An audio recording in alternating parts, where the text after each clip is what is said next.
Sir मेरा personal question है actually. जैसे किसी ने अपनी पास्ट लाइफ में बहुत कुछ एक्सपीरियंस किया होता है, लाइक जो किसी से शेयर नहीं कर सकते, उसको मैं कैसे इग्नोर करूँ? उसको चीज़ को मैं पीछे छोड़ के आगे जाना भी चाहती हूँ बट वो नहीं हो पाता है। लाइक कभी फिर से याद आ जाता है, फिर डिप्रेस्ड हो जाती हूँ कि क्या हुआ लाइफ में मेरे साथ।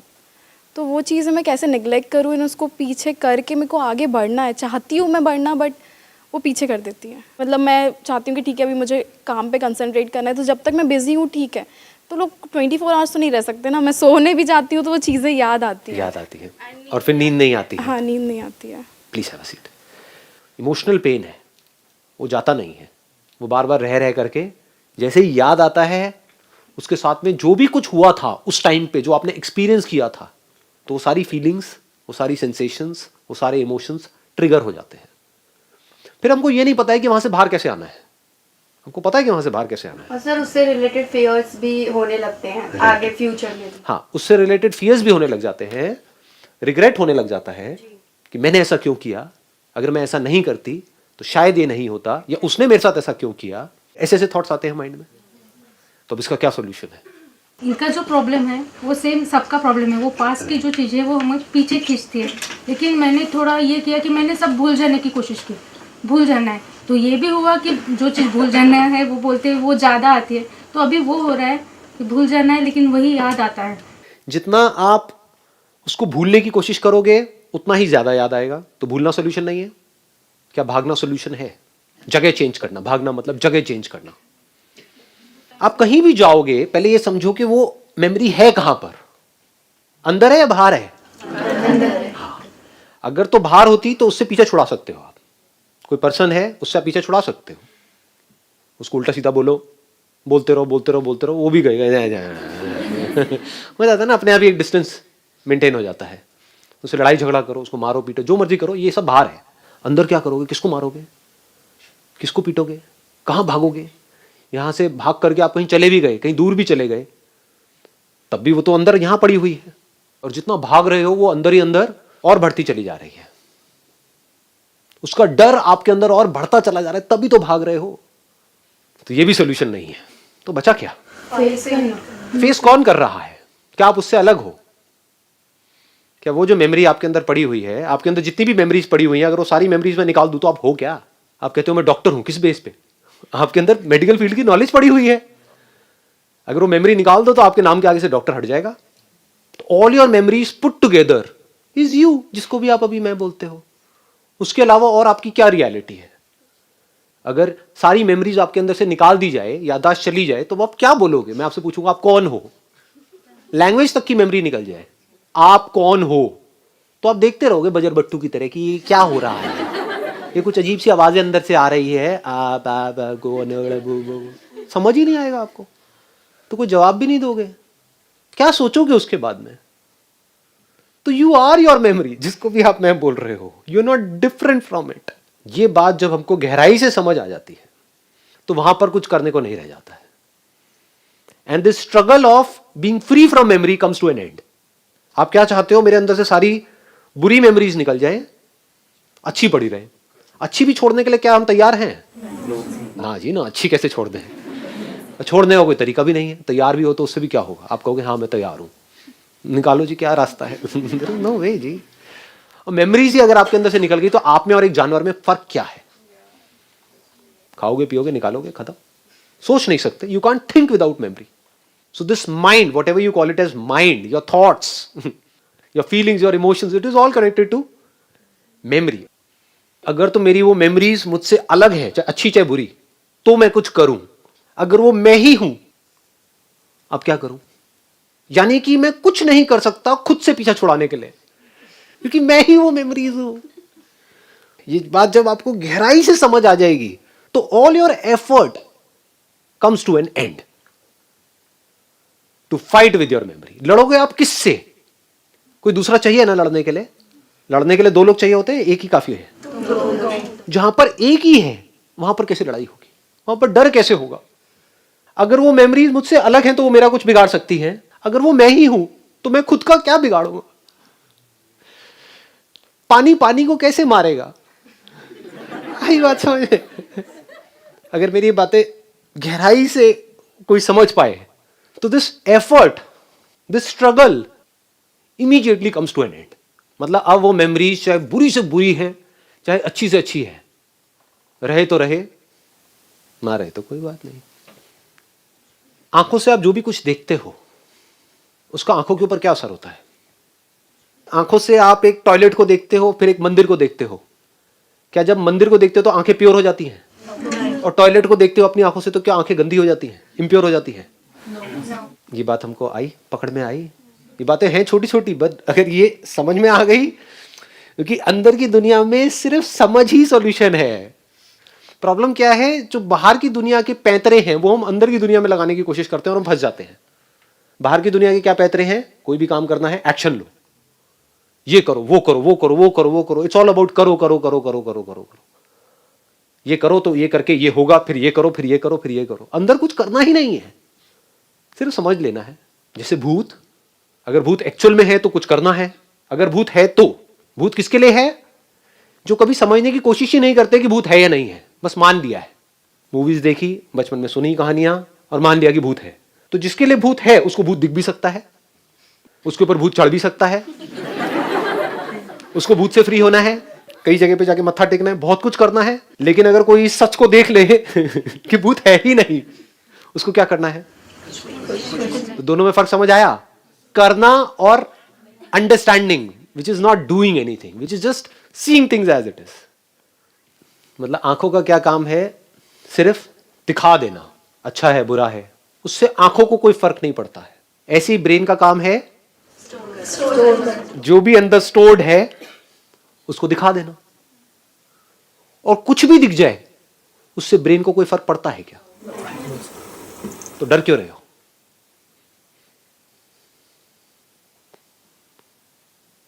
इसका मतलब समझे, इसकी डेप्थ देख पाए कि आंखों से कुछ भी दिख जाए आपको डरने की जरूरत नहीं, आपकी आंखें खराब नहीं होंगी।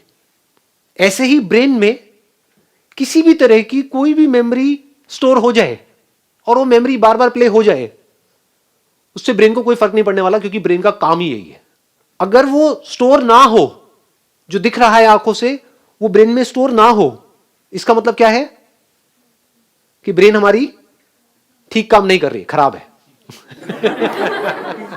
तो आप सब क्या चाहते हो? अपनी ब्रेन को खराब करना चाहते हो क्या?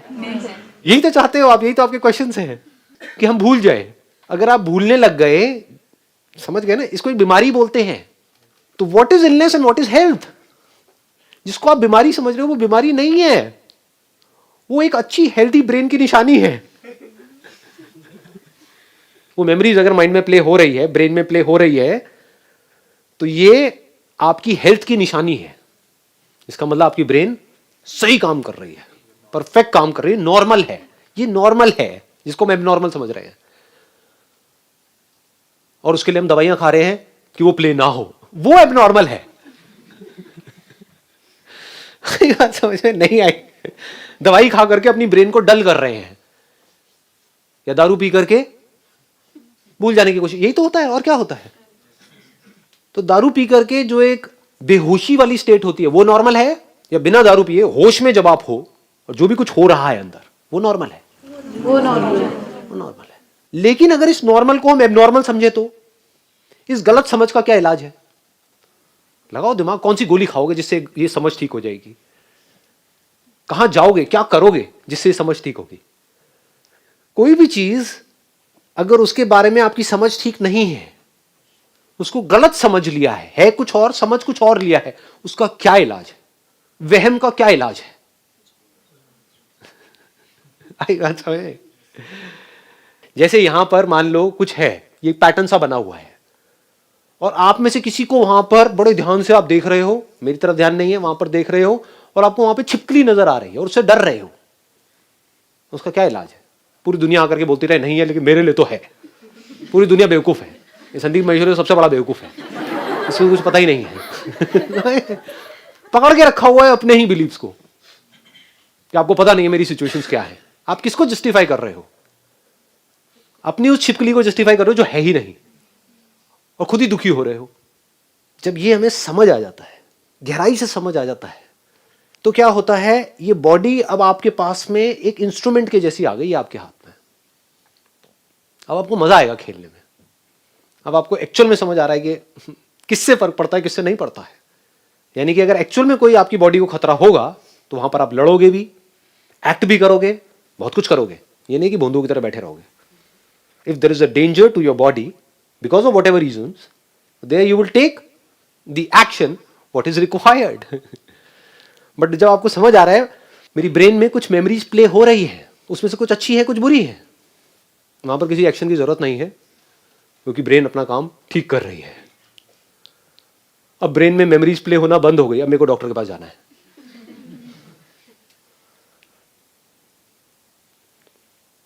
अभी ब्रेन कैसी हो गई आपके लिए? एक म्यूजिकल इंस्ट्रूमेंट के जैसी। लोग कैसे जी रहे हैं? बड़े ही कन्फाइंड होकर के जी रहे हैं। जैसे एक म्यूजिकल इंस्ट्रूमेंट है, उसकी रेंज ये है, lowest note and highest note. अच्छा म्यूजिशियन आप किसको कहोगे? जो पूरी रेंज को मास्टर कर ले या बस इतनी सी ही रेंज में प्ले करता रहे। यही 2 कीज उसको पता है, बाकी कीज से उसको डर लगता है, हाई से भी डर लगता है, लो से भी डर लगता है। तो अगर ये ब्रेन उस म्यूजिकल इंस्ट्रूमेंट के जैसी है, तो अब इसमें जो इमोशंस ट्रिगर होते हैं, चाहे वो अच्छे हो चाहे बुरे हो, उसकी वजह से क्या होता है, पूरी बॉडी में सेंसेशंस ही तो होती हैं। तो डरने की जरूरत नहीं है, आपकी बॉडी में कैपेसिटी है, वो झेल जाएगी। आपको लगता है कि मैं सह नहीं पाऊंगा, सब सह जाते हैं। जैसे एक कपल होता है, साथ में रह रहे होते हैं, वो कहता है कि या कहती है कि मैं तुम्हारे बिना जी नहीं सकता या जी नहीं सकती। उसके बाद में दोनों में से एक गया, दूसरा मरता ही नहीं है। घर वाले वेट कर रहे हैं, कहेंगे जी आपने कहा था कि भाई मैं जी नहीं सकता, तो अब 2 साल हो गए, 5 साल, चलो ठीक है, 8-10 साल, 15 साल, 20 साल, अब तो छोड़ो। इससे क्या समझ आ रहा है? कैपेसिटी आ जाती है। आ भी नहीं जाती है, वो कैपेबिलिटी है, कहीं से आ थोड़ी रही है, होती है। मतलब वैसे ही कहानियां बना रहे होते हैं कि मैं झेल नहीं सकता हूं, मैं झेल नहीं सकती हूं। अरे आप कितना झेल सकते हो उसकी कोई हद ही नहीं है। देख लो दुनिया में जाकर के लोग क्या क्या झेल रहे हैं, at a physical level, at a mental level. हम खुद ही अपनी कैपेसिटी को अंडर एस्टिमेट कर रहे हैं, उसकी वजह से खुद ही दुखी हो रहे हैं। बड़ा अच्छा लगता है टूट जाने में और दोबारा से खड़े होने में, बड़ा अच्छा लगता है। बच्चों को भी ध्यान से देखना, छोटे छोटे बच्चे होते हैं, उनको हॉरर मूवीज में बड़ा मजा आता है। क्यों आता है? क्योंकि जब डर जाते हैं तो बॉडी कॉन्ट्रैक्ट हो जाती है, और फिर जैसे ही वो डर निकल जाता है वो एक्सपैंड हो जाता है। तो इस कॉन्ट्रैक्शन में और एक्सपेंशन में बड़ा मजा आता है। सारे जो भी आपके प्लेजर्स हैं, वो अगर उसको ध्यान से एनालाइज करोगे, वो कॉन्ट्रैक्शन और एक्सपेंशन ही है और कुछ नहीं है। एनर्जी एक जगह पर इकट्ठी हो जाती है, फिर एकदम से रिलीज हो जाती है, उसमें बड़ा मजा आता है। पूरी बॉडी में सेंसेशंस होती है। तो ऐसे हमको बड़ा मजा आता है, पहले अपने आप को ये शो करने में कि मैं टूट गया हूं, उसके बाद में मेरी वीडियो सुनते हो, कहते हो मैं स्ट्रांग हो गया हूं। ये खेल है, नौटंकियां चल रही है और कुछ नहीं है। इन नौटंकियों को वो समझ सकता है जो खुद को समझ चुका है अच्छे से। मुझे भी बड़ा मजा आता है कभी कभी नौटंकी करने में, यार मूड खराब है, बड़ा मजा आता है, आपको पता नहीं है ये। और फिर जितना खराब होता है उतना ही अच्छा भी हो जाता है। जैसे जितनी प्यास लगेगी उतना ही पानी में मजा आएगा। प्यास ही ना हो तो पानी में मजा आता है क्या? नहीं आता। तो हम क्या करते हैं, अपने आप को कॉन्ट्रैक्ट कर देते हैं, खुद ही इमेजिन करके अपने आप को गिरा देते हैं नीचे कि अब लाइफ बेकार हो गई है, लाइफ में कुछ नहीं पड़ा है। फिर एकदम से कुछ करते हैं, चल अब लाइफ में कुछ नहीं पड़ा है, चल गोवा का प्लान बनाते हैं। और गोवा जाकर के पागल ही हो जाते हैं। समझ गए ना? गोवा जाकर के आप कब पागल हो पाओगे? जब दिल्ली में आप सफोकेट हुए पड़े थे। आई बात समझ में नहीं आई? जो दिल्ली में गोवा की तरह जी रहा था, उसको गोवा जाके क्या मजा आएगा? उसके लिए तो दिल्ली और गोवा बराबर है। जिसकी जिंदगी में जितना ज्यादा दुख होता है उसको उतना ही ज्यादा सुख भी होता है, उसी प्रोपोर्शन में। एक ही सिक्के के 2 पहलू हैं, अलग अलग नहीं है। हम क्या कर रहे हैं, अपनी लाइफ को कन्फाइंड करते चले जा रहे हैं कि हमें दुख ना हो। इसका मतलब क्या है? इसका मतलब पकड़ पा रहे हो, देख पा रहे हो इसकी इंटेंसिटी? सुख भी नहीं होगा, लाइफ बोरिंग हो जाएगी। इसको बोरिंग लाइफ बोलते हैं। इन्हीं को मैं खच्चर बोलता हूं प्यार से। सर ये वर्ड बहुत अच्छा लगता है, क्योंकि वर्ड सुनते एकदम लगता है कि कोई हमको हमारे असली नाम से बुला रहा है। कोई तो है जो हमें समझा। तो अगर आप कहते हो कि मुझे दुख ना हो, यानी मेरी लाइफ में कोई ऐसी मेमोरीज ना हो जिसकी वजह से मैं बहुत दुखी हो जाऊं, तो आप किसको छोड़ रहे हो? आप उसी प्रोपोर्शन में जो सुख हो सकता है उसको भी छोड़ दिया आपने। अब वो लाइफ कैसी हो गई? एक पत्थर के जैसी, पत्थर दिल। जब मैं बात करता हूं ना अटैचमेंट की, लोग समझ ही नहीं पाते हैं। ये है ना खच्चर। वो ये समझते हैं कि हमें तो किसी के साथ में अटैच ही नहीं होना है।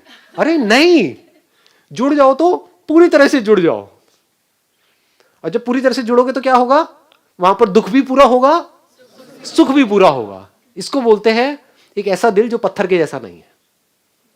रोना आएगा तो पूरा फुट फुट के आएगा, खुशी आएगी तो पूरी आएगी। Now you are open for anything and everything. हम कह रहे हो देखता हूं कितनी बुरी मेमोरी आ सकती है, आने दो। आप खुद क्रिएट नहीं कर रहे हो। अब इसका मतलब ये नहीं है कि जाकर के अपने पति को खच्चे तुम्हारा बहुत ही बुरी मेमोरी है और जेल में जाकर के अपना टॉर्चर करवाया 20 साल तक, फिर बाहर आकर के कह रहे हो हाँ मैंने जी लिया जो आपने कहा। 20 साल बाद जेल से बाहर आकर के मुझे बड़ा अच्छा लग रहा है। ये नहीं, अपने आप आएगी, आनी ही है, इसी को लाइफ बोलते हैं। अपने आप ही फेलियर्स आएंगे, अपने आप ही प्रॉब्लम्स आएंगे, अपने आप ही बहुत कुछ होगा। आप उसको चाह नहीं रहे हो बट होना ही है सबके साथ में। तो अब आप ओपन हो गए, देखता हूं क्या होता है इधर भी और देखता हूं उधर भी क्या होता है। यानी अच्छी से अच्छी मेमोरी, अच्छी से अच्छी फीलिंग्स, अच्छी से अच्छी इमोशन। क्या होता है वहां पर भी डर रहे होते हैं, डर लग रहा होता है नहीं होता है? किसी से जुड़ने में भी डर लगता है।